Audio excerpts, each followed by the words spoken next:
మన ప్రభువును రక్షకుడైన యేసుక్రీస్తు నామములో అందరికీ ఉదయకాలపు శుభాలు వందనము తెలియజేస్తాను. పిల్లరా అందరూ బాగున్నారు కదా? మరి ఇది మనకి ఏర్పాటు చేయబడిన లేఖన భాగం చూసినట్టయితే కీర్తనల గ్రంథం 15వ అధ్యాయం 1-2 వచనం చదువుకుందాం. యెహోవా నీ గుడారములో అతిథిగా ఉండదగిన వాడెవడు? నీ పరిశుద్ధ పర్వతం మీద నివసింపదగిన వాడెవడు? యథార్థమైన ప్రవర్తన కలిగి నీతిని అనుసరించుచు హృదయపూర్వకంగా నిజం పలుకువాడే. దేవుడి పరిశుద్ధ వాక్యం దీవించను గాక. ఆమేన్. ప్రార్థన చేసుకుందాం. పరిశుద్ధ ప్రేమగల తండ్రి, నీ పరిశుద్ధ పాదము స్తోత్రము దేవా ప్రభా. తండ్రి, ఇందులోనైనా ప్రభా మమ్మల్ని సజీవులుగా ఉంచిన విధానాన్ని బట్టినైనా మీకు ఉన్నాం తెలియజేసుకున్నాం ప్రభా. గడిచిన వారం నుండి తండ్రి, ఈ వారం వరకు తండ్రి మమ్మల్ని సజీవులుగా ఉంచిన ఆయన ప్రభా. నాయన తండ్రి ప్రభా, మరి నీ సజీవులు నిలువబెట్టిన ఆయన ప్రభా, మరి ప్రతి ఒక్కరికి తండ్రి మరి ఈ వాక్యం వినగల చెవులు, గ్రహించగల మనసును వాక్యానుసారంగా జీవించే జీవితం ప్రతి ఒక్కరికి అనుగ్రహించమని పెట్టుకుంటున్నాం తండ్రి ప్రభా. నన్ను నీ సిలువదాటను మరుగుపరచండి నాయన ప్రభా. నీ పొరగా నీ సాధనం నన్ను వాడుతామని మా ప్రభు నేసి నమ్రత్నాలు వినముగా పెట్టుకుంటున్నాం తండ్రి. ఆమేన్. యెహోవా నీ గుడారములో అతిథిగా ఉండదగిన వాడెవడు? ఆయన గుడారములో అతిథిగా ఉండదగిన వాడెవడు? ఈ పరిశుద్ధ పర్వతం మీద నివసింపదగిన వాడెవడు? ఎవడు? ఎవరన్నా ఉన్నారా? ఎవరన్నా ఉన్నారు అంటే ఎవరు వారు? యథార్థమైన ప్రవర్తన కలిగి నీతిని అనుసరించుచు హృదయపూర్వకంగా నిజం పలుకువాడే. యథార్థముగా జీవించుచు, యథార్థమైన ప్రవర్తన కలిగి నీతిని అనుసరించుచు. నీతి ప్రియులారా, నీతి ఏమిటి? నీతి అంటే వాట్ ద మీనింగ్ ఆఫ్ రైట్నెస్నెస్? నీతి అంటే ఏంటి అంటే మన చూపులు, మన తలంపులు, మన ప్రవర్తన, మన నడత, ఇవన్నీ ప్రభుకి ఇష్టమైనవిగా ఉండాలి. ఇవన్నీ ప్రభుకి ఇష్టమైనవిగా ఉండాలండి. ఎవరైనా ఉన్నారా బైబిల్ గ్రంథం అలాంటి వాళ్ళు? ఇవన్నీ కలిగి ఉన్న వాళ్ళు ఎవరన్నా ఉన్నారా? ఎవరు? మనకు తెలుసు. దేవుడే సాక్ష్యం ఇచ్చాడు ఆయన గురించి. చూడండి, యోబు గ్రంథం చూసినట్లయితే యోబు గ్రంథం 1వ అధ్యాయం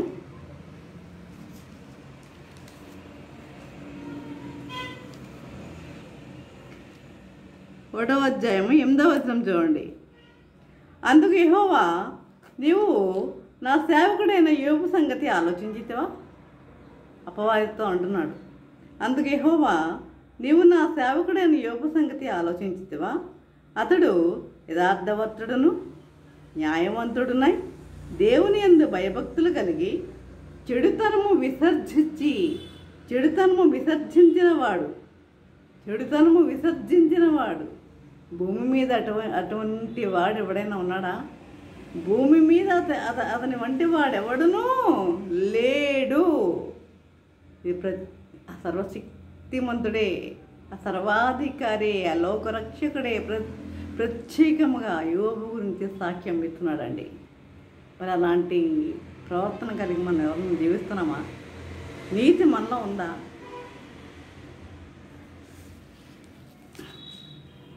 కాబట్టి యథార్థమైన ప్రవర్తన కలిగి నీతిని అనుసరించుచు హృదయపూర్వకంగా నిజము పలుకువాడే.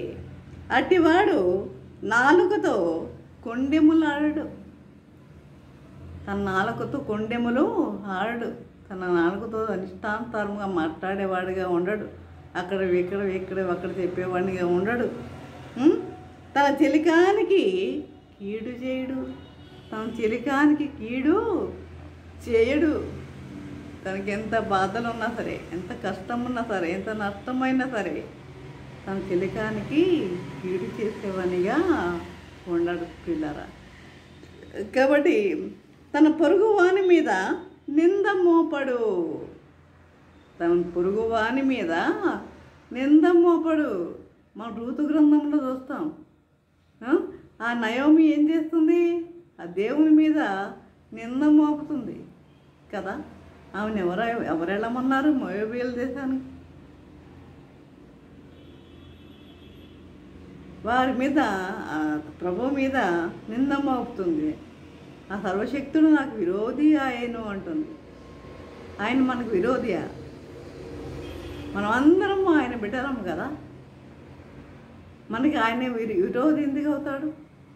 నేను ఎవరు వెళ్ళమన్నారు? ఆ మోయాబీయుల దేశానికి ఎవరన్నా వెళ్ళమన్నారా? ఎవరిని అడిగి వెళ్ళావు? ఎవరిని సంప్రదించి వెళ్ళావు? ఒకసారి మనకు కూడా ఇది మనకు వర్తిస్తుంది. మనం ఎక్కడికన్నా వెళ్ళాలి అంటే మనం ఏం చేయాలి? దేవుని చిత్తం ఏమిటి తెలుసుకోవాలి. దావీదు చూడండి, దావీదు మహారాజు చూడండి, ఏ పని చేసిన ముందు దేవుణ్ణి సంప్రదించేవాడు. దేవుణ్ణి సంప్రదించి కానీ ఎక్కడికి వెళ్ళేవాడు కాదు. అందువల్ల అన్ని విషయాల్లో అతనికి జయమే కలిగేది. మరి ఆ విధముగా మనము కూడా ఆ ప్రభుని ప్రతి విషయంలో ఆయన చిత్తానుసారంగా మనము జీవించేవారిగా ఉండాలి. ప్రభుని అడిగేవారిగా ఉండాలి. ప్రభువా నీ చిత్తం ఏంటి అని అడిగేవారిగా ఉండాలి. ఇదిగో కరువు వచ్చింది, ఏం చేయమంటావు? నీ చిత్తం ఏంటి అని అడిగిందా? తన ఇష్టానుసారముగా వెళ్ళినట్లుగా మనం అక్కడ చూస్తున్నాం. ఇష్టానుసారంగా వెళ్ళింది. చివరికి ఏం జరిగింది?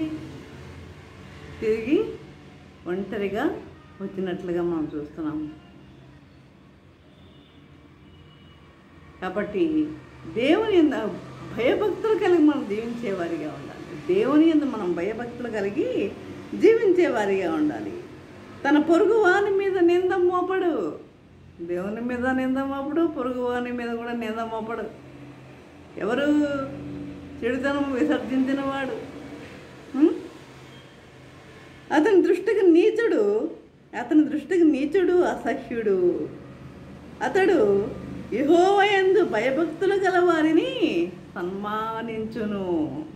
యెహోవా యందు భయభక్తులు గల వారిని ఏం చేస్తాడంట? ఆ నీతిమంతుడు, యథార్థవంతుడు యెహోవా యందు భయభక్తులు గల వారిని ఏం చేస్తాడంట? సన్మానిస్తాడంట. అగౌరవపడతాడండి. 10 మందిలో అగౌరవపడతాడు, సన్మానిస్తాడు. సన్మానం అంటే పూలదండలో వేసేసి చాలు చెప్పేయడం కానీ కాదు. వారి మీద ఇలాంటి నింద మోపడు.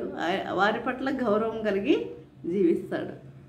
అది కాబట్టి అతడు ప్రమాణము చేయగా నష్టము కలిగినను మాట తప్పడు. అతడు ప్రమాణం చేయగా నష్టము కలిగినను మాట తప్పడు. కాబట్టి ఇంకే చూసినట్లయితే తన ద్రవ్యము వడ్డీకి ఇయ్యడండి. తన ద్రవ్యము వడ్డీకి ఇయ్యడు కదా. ఈ రోజుల్లో చాలామంది ఏం చేస్తున్నారు? డబ్బుని వడ్డీకి ఇస్తున్నారు, డబ్బుని పెంచుకోవడానికి. కాబట్టి తన ద్రవ్యము వడ్డీకి ఇయ్యడు. చూసినట్లయితే చూడండి,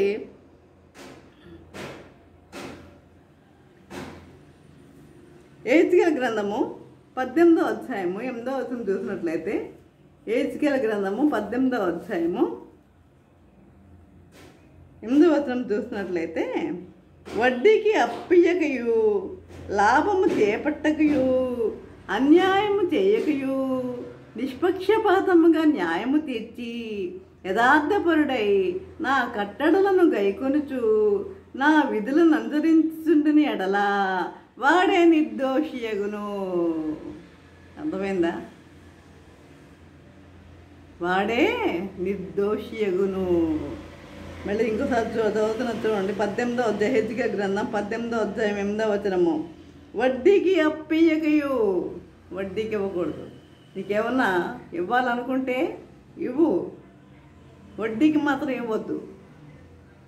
వడ్డీకి అప్పియకయు, లాభము చేపట్టకయు, అన్యాయము చేయకయు, అంటే వడ్డీకి ఇస్తామంటే ఏంటి? లాభం కొరకే కదా.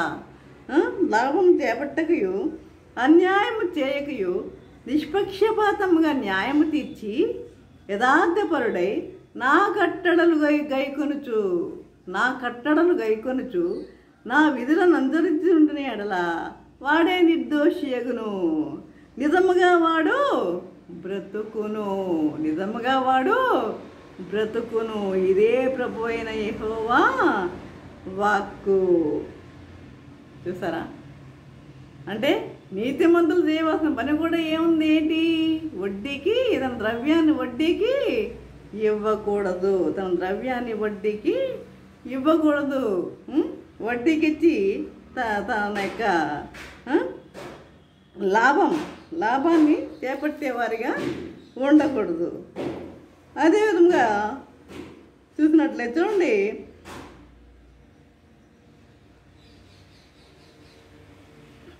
మీకు ఇంతకీ నీతి అన్న విషయం గురించి మీకు తెలియజేస్తున్న అంశం ఏంటంటే నీతి. మన నీతి ఎట్లా ఉంది? మనం నీతి కలిగి జీవిస్తున్నామా లేదా? చూడండి, అదేవిధంగా ద్వితీయోపదేశకాండం 23వ అధ్యాయము 20వ వచనం చూసినట్లయితే, నీ దేవుడైన యెహోవా నీవు చేయు ప్రయత్నములన్నిటిలోనూ నిన్ను ఆశీర్వదించినట్లు నీ సహోదరులకు వడ్డీకి బదులియ్యకూడదు. నీ దేవుడైన యెహోవా నిన్ను ఆశీర్వదించినట్లు నీకు ఆశీర్వాదం కావాలని కోరుకుంటున్నావా? నువ్వు ఆశీర్వాదం కావాలని కోరుకున్నట్లయితే నువ్వు చేయు ప్రయత్నములన్నిటిలోనూ నిన్ను ఆశీర్వదించినట్లు నీ సహోదరులకు వడ్డీకి బదులియ్యకూడదు ప్రియులారా. అదే చూడండి, ఈ వడ్డీ విషయంలో కూడా చిన్న ఉపమానం ఉంది. వడ్డీ విషయంలో ఒక వ్యక్తి ఇంకో వ్యక్తి దగ్గరికి వెళ్ళి తనకు జాడి అడుగుతాడు. జాడి ఇమ్మని అడుగుతాడు. సరే కదా అని చెప్పి జాడి ఇస్తాడు. తీసుకెళ్తాడు. 15 రోజుల తర్వాత మళ్ళీ తీసుకొచ్చి జాడి ఇస్తాడు. జాడితో పాటు చిన్న జాడీని కూడా ఇస్తాడు. చిన్న జాడీ కూడా. చూడండి, మనకి చాలా గిఫ్ట్లు అంటే చాలా ఇష్టం కదా. గిఫ్ట్లు అంటే చాలా ఇష్టం. అసలు కన్నా వడ్డీ ముద్దు అన్నట్లు గిఫ్ట్లు అంటే మనకి చాలా ఇష్టం. ఆ జాడీకి బదులు ఇంకో జాడీ వచ్చేసరికి అబ్బో అతనికి ఎంత సంతోషం కలిగిందో. అందరికీ ఏం చెప్పాడు? నా జాడీ ప్రసవించింది అని చెప్పి అందరికీ చెప్పి సంతోషించాడు. అతను జాడీ ప్రసవించిందంట. చిన్న జాడీ కదా, నా జాడీ ప్రసవించిందని చెప్పాడు. సరే, కొంతకాలం తర్వాత మళ్ళీ ఆ వ్యక్తే వచ్చి నీ ప్రశస్తమైన వెండి జాడీ ఒకసారి ఇస్తావా? కొంతకాలం తర్వాత తిరిగి ఇస్తాను అంటాడు. సరే, మళ్ళీ ఏమనుకున్నాడు ఇతను? మళ్ళీ ప్రసవిస్తుంది కదా అనుకున్నాడు. మళ్ళీ ప్రసవిస్తుందేమో అనుకుని మళ్ళీ వెండి జాడీని అతనికి ఇస్తాడు. తీసుకెళ్ళిన తర్వాత చాలా రోజులు అయిపోతుంది, నెల గడిచిపోతుంది, ఇంక తీసుకురావట్లేదు. ఏం నా జాడీ ఇంకా తీసుకురాలేదు పట్టుకెళ్ళిన వ్యక్తి అనుకుని ఏం చేశాడంటే వెళ్ళి ఏది నా జాడీ ఏది? నువ్వు తీసుకెళ్ళావు కదా, నా జాడీ ఏది అంటే, అయ్యో అని బోరుమని ఎడుతూ నీ జాడీ ప్రసవంలో చనిపోయింది అన్నాడంట. నీ జాడీ ప్రసవంలో చనిపోయింది అన్నాడు. చూడండి, ప్రసవించిందంటే నమ్మినవాడు ప్రసవంలో చనిపోయిందంటే కూడా నమ్మి తీరాల్సిందే కదా. ప్రసవించిందంటే నమ్మినవాడు ప్రసవంలో చనిపోయిందంటే కూడా నమ్మాలి కదా, నమ్మి తీరాల్సిందే. నీ డబ్బు వడ్డీని ప్రసవిస్తుంది, కానీ తర్వాత నీ ఆత్మకు మరణము సంభవిస్తుంది. జాగ్రత్త, నీ ఆత్మకు మరణం సంభవిస్తుంది. కనుక మనము వడ్డీకి ఇచ్చేవారిగా ఉండకూడదు. అదే చెప్పాను కదా, ఎహెజ్కేలు గ్రంథము 18వ అధ్యాయంలోనే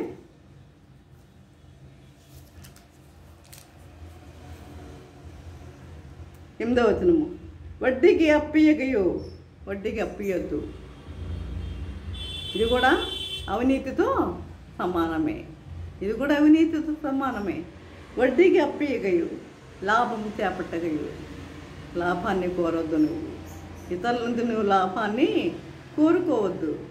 చూడండి, వాళ్ళు తిరిగి ఇచ్చేటప్పుడు ఎంత బాధపడతారు కదా, ఆ కన్నీళ్ళు నాకు తగలవా?